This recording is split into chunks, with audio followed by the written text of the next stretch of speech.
An unusual event. As you know, we are a learned society and we celebrate the work, the outstanding achievements and contributions of our membership.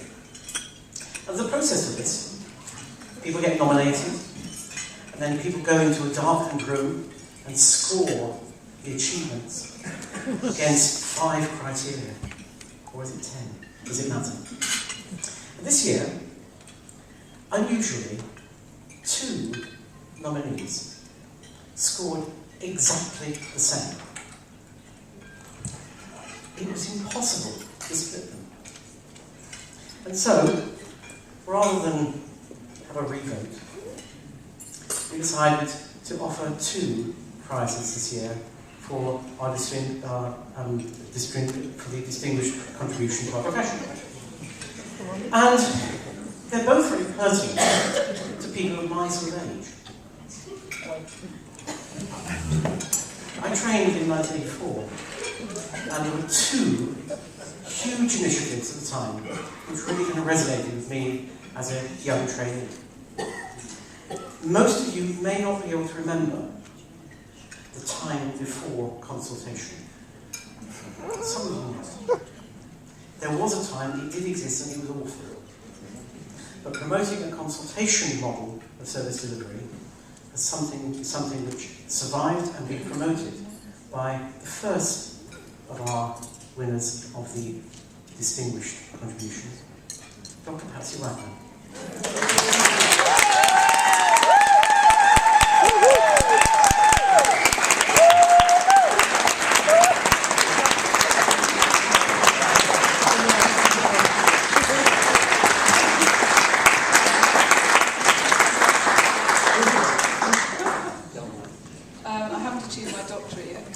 Can I give this to you, Jane, to hold for me? Thank you very much. And I'll try not to. I was told there's been some wonderful people who've helped me with getting today organised with my team. Bishal and your colleagues here have been really, really helpful. Thank you so much. But I was asked, I was told that I could do an acceptance of this. So I do accept it, thank you very much. I'm delighted to accept it, and I'd like to take the opportunity to express some appreciations and also an enduring curiosity. So firstly, appreciations. I think there's a few in this room that I can probably identify by how you look and all the rest of it, that you know that we've been reconstructing educational psychology for decades.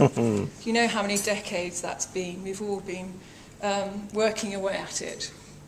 And my appreciations go to all my EP colleagues who have persisted so often against the odds in co-creating with others the social world that we want our children to live in and to thrive in. That's the best of educational psychology. It's a social world.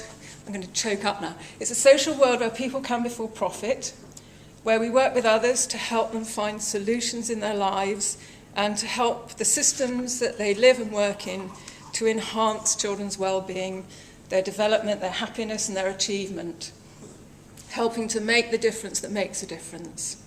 And I want to appreciate so many great inspirational academic psychologists and practitioners who have helped us all on our way.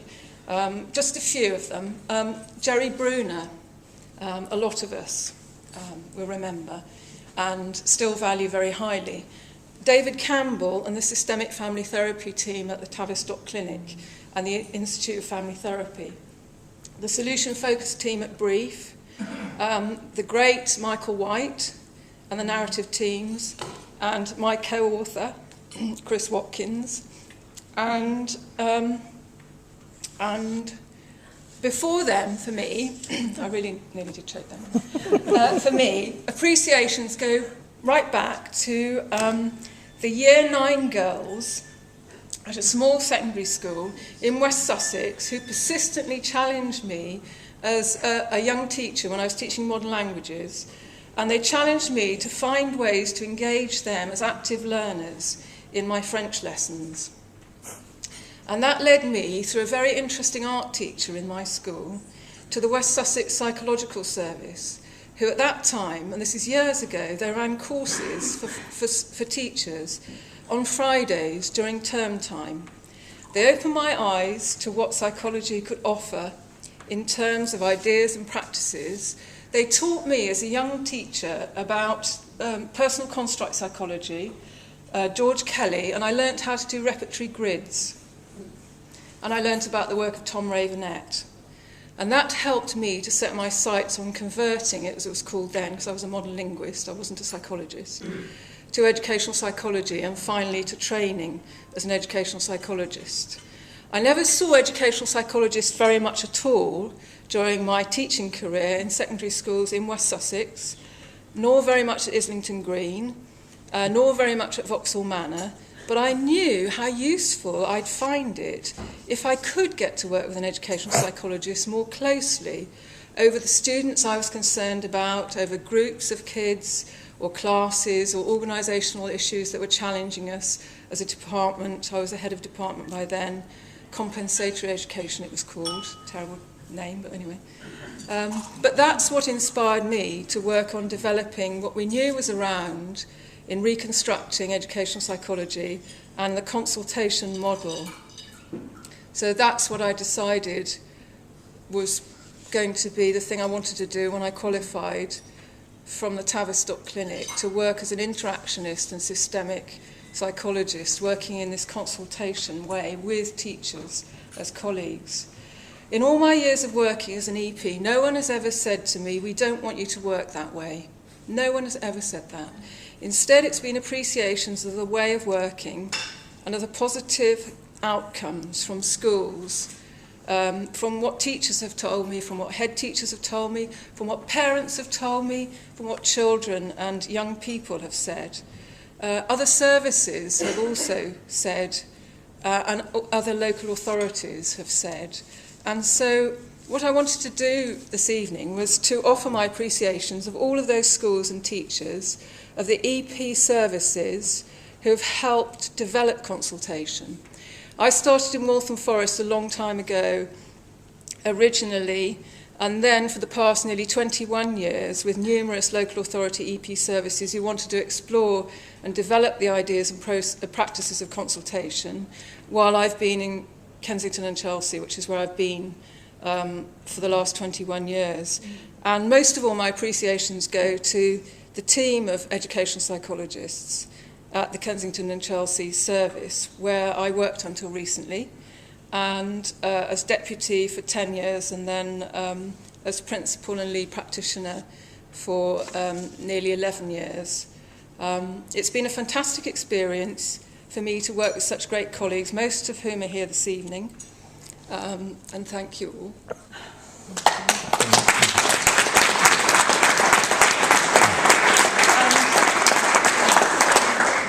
My acceptance of this award is therefore on behalf of my KNC colleagues and also the schools that we've worked with over the years who've embraced, they've literally embraced consultation as a way of working. They've told us regularly how much they value how we work with them. I want to thank my colleagues, I want to thank those schools, and I also want to thank all the local authority EP teams who invited me to work with them and helped me to challenge the ideas and practices of consultation, and I know they did themselves, and the development of this interactionist, systemic, solution-focused and narrative practice of consultation. In a range of local authority contexts, there were large shire counties I worked with, there were small teams, there were national teams, they were in England, Scotland, Wales, Northern Ireland, Southern Ireland and Norway. And thank you all. I know you're all represented here. All these EPs who've contributed towards the development of this way of working. And as to the enduring curiosity, we have one of the most fulfilling jobs I can think of. And we've always had to contend with various aspects of educational legislation and government so-called innovation, which could easily knock us off track. And the best of educational psychology, the best of psychology, keeps us focused on our task of helping children and young people through their teachers in the settings that they are, whether they're early years, schools or whatever settings, their families, and how we do that so that we achieve effective outcomes, as they're called.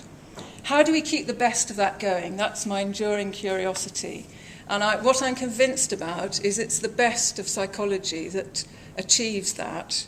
It's the interactionist, social constructionist, systemic, solution-focused and narrative ideas and practices, and the curiosity that comes from working that way.